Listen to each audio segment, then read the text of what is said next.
Nous venons de nous construire notre premier état de l'application grâce à NGRX Store. Nous avons également construit des actions qui nous permettaient de modifier l'état actuel de l'application pour attribuer de nouvelles valeurs, en passant par des actions qui prennent des paramètres ou tout simplement pas de paramètres. Vous vous êtes rendu compte que initialement nous recevons une action qui est générée par NGRX parce qu'au départ notre état initial est simplement un objet undefined, pas encore défini. Après qu'NGRX procède à une action qui est prédéfinie, NGRX/store/init, nous recevons un nouvel état de l'application contenant l'état initial que nous avons inséré en tant qu'objet fixe dans notre application. Également, grâce à l'action que nous dispatchons, nous avons l'opportunité de modifier à chaque fois cela. Mais le but de tout ceci ne sera pas vraiment atteint si nous ne pouvons pas lire les valeurs qui sont inscrites à l'intérieur de l'objet constituant l'état ou encore le state de notre application. Ce que nous allons faire maintenant, c'est de lire les valeurs qui sont inscrites à l'intérieur de l'état de notre application pour pouvoir les afficher sur notre page principale.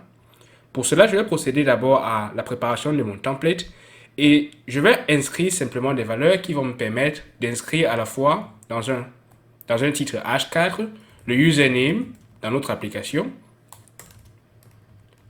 ou alors nom d'utilisateur simplement, et dans un autre, on aura par exemple isAdmin qui va nous donner la valeur de isAdmin actuelle qui se trouve dans notre application. Donc pour cela, il faut bien sûr que je puisse avoir un objet dans mon composant TypeScript qui va me livrer cette information-là. Pour pouvoir accéder à un tel objet ou alors définir un tel objet qui va contenir les valeurs de mon store, nous allons effectuer ce que nous appelons maintenant les sélecteurs ou alors faire une sélection partielle ou complète de ce qui est inscrit à l'intérieur de notre state.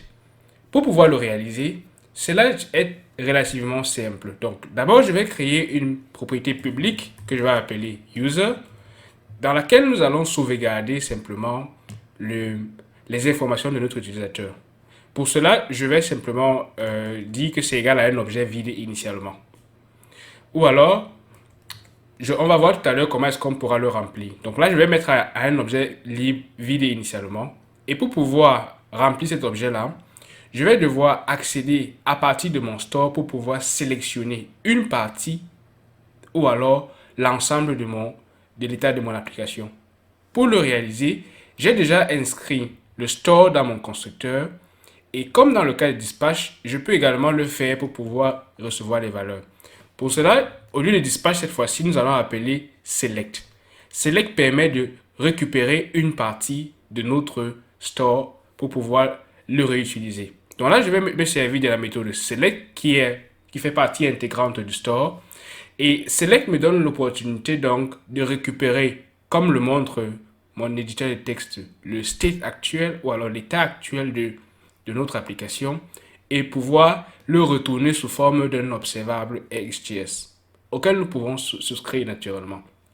Donc là, je vais prendre select et à l'intérieur, je vais inscrire le state qui est l'état complet de mon application et je vais le retourner tout simplement intégralement tel qu'il est. Donc là, je vais mettre state et comme tout ceci retourne un observable, ça veut dire qu'en réalité, je peux effectuer une souscription sur ce dernier-ci. Donc je vais mettre une souscription et je vais prendre ici la réponse que nous recevons, donc response, que je vais donc mettre sous forme de console.log. Donc là, je vais mettre console.log et je vais mettre sélecteur simplement pour que nous puissions voir si notre sélecteur fonctionne correctement. Donc là, je vais prendre simplement la response comme valeur qui va être affichée dans ma console. Là, nous venons de faire un premier essai pour sélectionner une partie ou alors l'ensemble complet de notre statut. Voyons voir s'il fonctionne. Donc là, je vais simplement rentrer dans mon navigateur et je vais voir que mon sélecteur me retourne bel et bien un objet. Un objet qui contient root, app, name et user simplement. Ça veut dire que si à partir de ce dernier, je veux avoir accès simplement à user, il faut que je puisse spécifier directement dans l'objet qui va être sélectionné ou alors qui va être retourné dans mon sélecteur. Comment est-ce qu'on peut le faire? Ça veut dire que si je vais par exemple dans mon state et je vais dire simplement point, nous avons vu que d'abord c'est le root qui est là, ensuite point user simplement. Vous voyez que là j'ai un problème de type parce que nous fonctionnons avec TypeScript, mais nous allons revenir sur tout ce type là un peu plus tard dans ce tutoriel. Pour le moment je mets any pour pouvoir faire disparaître cette erreur-là. Donc, ceci va me permettre donc de retourner simplement la partie utilisateur qui m'intéresse à l'intérieur de mon store. Est-ce que cela fonctionne? Oui, cela fonctionne parce que là maintenant j'obtiens sélecteur et j'obtiens isAdmin et username comme valeur retournée depuis mon sélecteur. Ça veut dire que désormais je peux attribuer à mon 10.user simplement la valeur que je retourne depuis mon response. Tout ceci me permet donc de rentrer dans mon template HTML et de faire appel simplement à mon objet user pour afficher le username. Donc là, je peux faire grâce à l'interpolation d'Angular, simplement un user.username et faire ensuite un user.isAdmin comme seconde valeur venant de mon objet. Donc là, je vais mettre isAdmin, probablement ça avec i avec petit i, isAdmin. Et je vais retourner dans mon navigateur, j'ai une erreur parce qu'il me dit que username n'existe pas sur le type que j'ai écrit simplement pour initialiser. Vous voyez que nous avons à plusieurs reprises un problème des types que nous avons. Donc là, dans ce cas-ci, je vais mettre simplement any pour pouvoir permettre à cette erreur de traverser. Mais comme j'ai dit, nous allons écrire dans un instant les différents types pour pouvoir avoir ce dont nous avons besoin. Nous voyons que là maintenant, username est vide et isAdmin est true. Si je dispatche une action change, vous allez voir que j'obtiens automatiquement la nouvelle valeur sans que mon navigateur soit rechargé ou alors que j'ai à utiliser un service quelconque pour actualiser les valeurs que je reçois.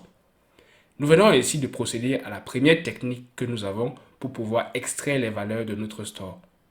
Mais souvenez-vous qu'il s'agit ici en réalité d'un observable. Ça veut dire que je n'ai pas besoin de faire la souscription directement à l'intérieur de mon composant TypeScript, mais je peux simplement me dire que je vais prendre tout ceci et sauvegarder dans un observable. Donc, je vais mettre ceci en tant qu'observable. Donc, je vais dire simplement que mon utilisateur sera un observable initialement et prendra any en paramètre. Nous allons rajouter plus tard observable naturellement. Et il me dit que je ne peux pas le définir en tant que nul. Donc, je peux mettre simplement ici un objet vide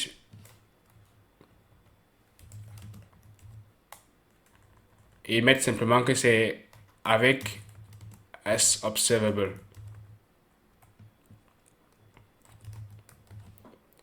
Donc maintenant que j'ai inscrit ce dernier, je peux désormais passer la valeur à mon 10.store. Donc je vais mettre ici 10user qui va sauvegarder dans cette valeur-là.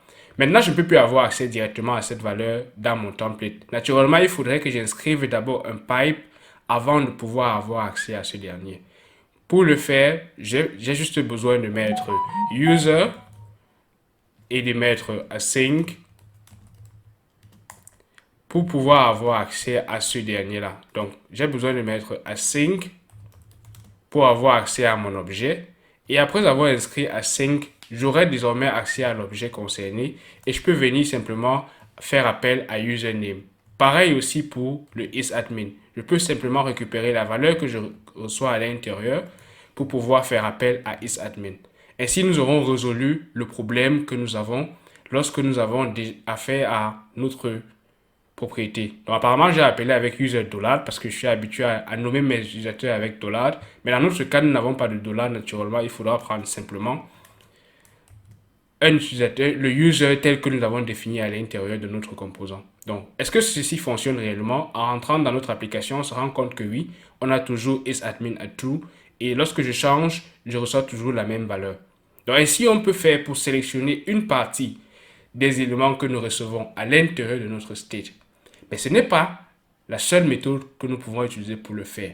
Nous allons à présent voir la seconde méthode pour pouvoir sélectionner une partie de notre state grâce à NGRX Store.